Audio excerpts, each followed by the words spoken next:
Hello student, welcome to Chemo Cafe. आज जो हम डिस्कस करने वाले हैं वो एक इम्पॉर्टेंट टॉपिक है एग्ज़ाम पॉइंट ऑफ व्यू से, जो कि जनरली एग्ज़ाम में पूछा जाता है। Dental product. डेंटल प्रोडक्ट क्या होते हैं स्टूडेंट? वैसे आप लोग भी जानते होंगे कि डेंटल प्रोडक्ट क्या होते हैं। डेंटल प्रोडक्ट आर दो substance which prevent the dental care, dental decay and give the freshness and cleanliness to the mouth and teeth। आप अपने टीथ्स की डेली क्या करते हो? केयर करते हो ब्रश करके, ठीक है।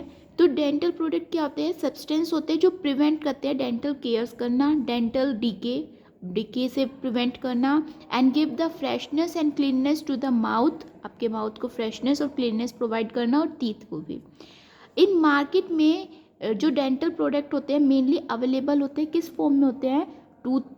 पेस्ट के फॉर्म में, टूथ पाउडर के फॉर्म में, माउथ वॉश के फॉर्म में, और टूथ जेल और डेंट्री फ्राइज के फॉर्म में डेंटल प्रोडक्ट्स जो होते हैं मार्केट में क्या होते हैं? अवेलेबल होते हैं, जिनसे आप अपने टीथ की केयर करते हैं। अब डेंटल प्रॉब्लम्स क्या क्या हो सकती हैं अगर हम अपनी केयर ना करें? तो डेंटल प्रॉब्लम, टूथ डिके के चांसेस बढ़ जाएंगे, गम डिसीजेज हो सकती हैं, है ना, ऑरल कैंसर होने के चांसेस हो जाएंगे, mouth source, tooth erosion and tooth sensitivity, ये सारी प्रॉब्लम होगी, डेंटल प्रॉब्लम्स होती हैं ये, ठीक है। अब how do teeth develop decay? हमारे जो टीथ होते हैं वो कैसे डीके करने लगते हैं? उसमें आप कहते हैं कि उसमें कैविटी हो गई है टीथ, है ना, तो वो क्या, बैक्टीरिया जो होता है वो ब्रेक डाउन करता है फूड को इनटू एसिड में। आपने कोई फूड कंज्यूम करा, ठीक है, अब फूड क्या हुआ कि वो आपके टीथ में जाके, स्पेस में जाके वहाँ पर एक्यूमुलेट हो गया, ठीक है। अगर आप ब्रश नहीं करेंगे तो वो फूड क्या होगा? वो फूड ब्रेक डाउन हो जाएगा और वो क्या प्रोड्यूस करेगा? एक एसिड प्रोड्यूस करेगा, है ना। भाई एसिड की रिएक्शन बेस से करवाते हैं तभी तो न्यूट्रलाइज होता है।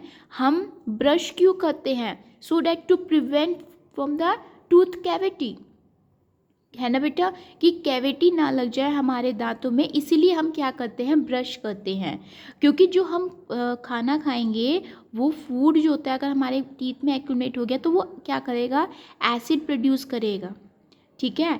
और उस वजह से एसिड की प्रोड्यूस से आपको पता है कि आपके टीथ क्या हो जाते हैं? येलो येलो हो जाते हैं ना, ठीक है। तो ये मेन रीज़न होता है। इस वजह से आपके वहाँ से क्या होता है कि जब वो वहाँ पर बैक्टीरिया जब ब्रेक डाउन करेगा आपके फूड को, एसिड प्रोड्यूस होगा, जब आपकी टीथ में एसिड एक्यूमुलेट होता रहेगा तो फिर वो क्या होगा? आपके टीथ को भी हार्म पहुँचाएगा, है ना। जो हमारे टीथ में कौन सी बोन होती है? इनेमल बोन होती है, उसको भी वो डिग्रेड करने लगता है, जो कि सबसे स्ट्रॉन्गेस्ट बोन होती है, ठीक है। नेक्स्ट हम डिस्कस करते हैं डेंटल केयर्स क्या है। आज हम इन टर्म्स को हम समझेंगे। Dental care are also known as tooth decay और एक कैविटी। डेंटल केयर्स क्या होती हैं? जिसको हम टूथ डिके बोलते हैं या कैविटी बोलते हैं। Cares is a biofilm, dependent होती है डिसीजेस पे, बैक्टीरियल पे इन origin that cause demineralization and destruction of hard tissue। Dental care क्या होती है? अगर हम केयर नहीं करेंगे तो टूथ डिके के चांसेस बढ़ जाएंगे, कैविटी हो जाएगी, आप जिसको आप कैविटी मतलब कीड़ा लग जाना आपके टीथ में। एंड केयर जो होती है, जब आप केयर करेंगे तो अगर आप केयर करेंगे, केयर नहीं करेंगे तो एक आपकी उस पर एक फिल्म डेवलप हो जाएगी, बायोफिल्म। वो एक, जैसे आपने देखा होगा, येलो येलो फिल्म डेवलप हो जाती है। वो येलो जो चीज़ होती है वो क्या करेगी? वो डीमिनरलाइजेशन करेगी, वो डिस्ट्रक्शन करेगी हार्ड टिश्यू का, ठीक है। It is a result of production of acid by bacteria. Bacteria के द्वारा एक एसिड प्रोड्यूस होता है, वो उस चीज़ को डिग्रेड करता है और फर्मेंटेशन करता है जो food debris accumulated on the tooth surface. जो आपके फूड जो एक्यूमुलेट हो जाता है टूथ में, वो क्या करता है? वहाँ पर वो एसिड को प्रोड्यूस आउट करेगा। बैक्टीरिया जब उसको खाएगा तो उसको एसिड प्रोड्यूस होगा, ठीक है। अब टाइप्स ऑफ डेंटल प्रोडक्ट्स की हम बात करते हैं। बेटा स्टूडेंट, 4 टाइप्स के होते हैं डेंटल प्रोडक्ट। एक होता है एंटी केयर्स एजेंट, एक दूसरा cement and filler, third one is dentifrice, and fourth one is desensitising agent. First हम डिस्कस करते हैं डेंटिफ्राइज, और जिसको हम क्या बोलते हैं, क्लीनिंग एजेंट भी बोलते हैं। डेंटिफ्राइज वो सब्सटेंस होता है जो हम यूज़ करते हैं टूथ ब्रश के साथ for the purpose of cleaning the excessively surface of the teeth. जो हम, आप टूथपेस्ट यूज़ करते हैं, ठीक है, आप ब्रश पे लगा के करते हो, क्लीनिंग के लिए आप उसको यूज़ करते हो, जो आप अपने सरफेस, जो टीथ के सरफेस पे यूज़ करते हो, उसको हम डेंटिफ्राइज बोलते हैं।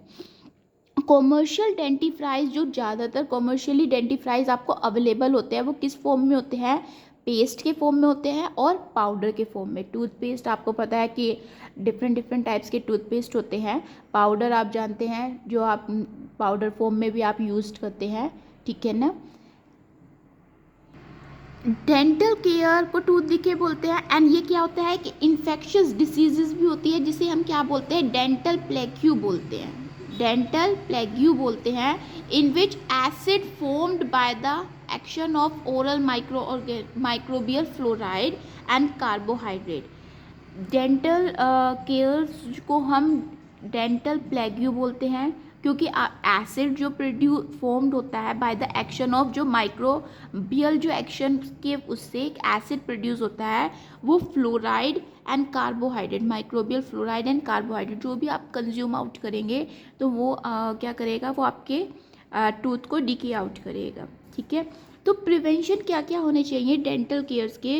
It can be prevented by regular dental care. आप अपने टीथ की रेगुलर केयर करें, तभी आप अपने डेंट मतलब कि टूथ डिके से प्रिवेंट कर पाएंगे। Teeth should be brush to remove any material from the teeth surface. Teeth जो होते हैं उसको ब्रश करिए so that to remove any material from the teeth surface, मतलब टीथ की सरफेस पे कोई भी मटेरियल नहीं रहना चाहिए। अगर आपके टीथ की सरफेस पे कोई भी मटेरियल रहेगा तो वो क्या करेगा, वहाँ पर बैक्टीरिया एक्ट करेगा, एसिड प्रोड्यूस होगा, आपके टीथ को डिग्रेड करेगा। Third one is sodium fluoride and stainless fluoride use करते हैं to prevent the dental care. Basically dental care को प्रिवेंट करने के लिए हम क्या क्या यूज़ करते हैं, sodium fluoride and stainless fluoride use करते हैं to prevent the dental care. अब रोल ऑफ फ्लोराइड का हम बात करते हैं। रोल ऑफ फ्लोराइड की बात करते हैं। फ्लोराइड हमें स्मॉल क्वांटिटी में तो चाहिए, स्मॉल क्वांटिटी में तो वो क्या करेगा, गुड रिजल्ट देगा। तो administration of small quantity of fluoride in dental product में produce good result. Small quantity में फ्लोराइड हार्म नहीं करेगा, बट अगर फ्लोराइड आप एक्सेस क्वांटिटी में लेंगे तो वो आपके टूथ को डिग्रेड कर देगा, टूथ कैविटी होने के चांसेस सबसे ज़्यादा रहेंगे। The deposited fluoride on the surface of teeth prevent the action of acid. Fluoride क्या करता है, जो डिपॉजिटेड फ्लोराइड होता है उसके टीथ के सरफेस पर प्रिवेंट करता है एक्शन ऑफ एसिड को। Desensitising agent, desensitising agent use करते हैं in the treatment of dentin hyper sensitivity. Student, hyper sensitivity मतलब आप कहते हैं कि हॉट या आप कोई भी गर्म खाना खाएं या ठंडा खाएं वो आपके दांतों में लग रहा है, तो उसको हम क्या कहते हैं, सेंसिटिविटी प्रॉब्लम कहते हैं। आप ऐड भी सुनते होंगे कि सेंसोडाइन पेस्ट आप यूज़ करिए। तो ये सारे जो प्रॉब्लम है वो आपके डेंटल प्रॉब्लम, डेंटल केयर्स की वजह से है ना। तो उसी को ही हम क्या बोलते हैं, डीसेंसिटाइजिंग एजेंट बोलते हैं, जो कि पेनफुल होता है, रिस्पॉन्स करता है। जब वो आप कोई भी गर्म या ठंडा खाना खाते हैं तो वो पेनफुल आपको टीथ में लगता है। तो कुछ डेंटिसाइजिंग एजेंट होते हैं जिसको हम क्या बोलते हैं, ग्लूटर एल्डिहाइड बोलते हैं, जिंक क्लोराइड हम यूज़ करते हैं, सिल्वर नाइट्रेट हम यूज़ करते हैं, and fourth one is strontium chloride hexahydrate. हम ये चारों यूज़ करते हैं डीसेंसिटाइजिंग एजेंट में। फाइन बेटा, आज के लिए हम इतना ही डिस्कस करेंगे। नेक्स्ट क्लास में हम ये जो 4 पॉइंट हैं इनको हम इलेबोरेट करके पढ़ेंगे। Thank you, hope you like and subscribe to my channel.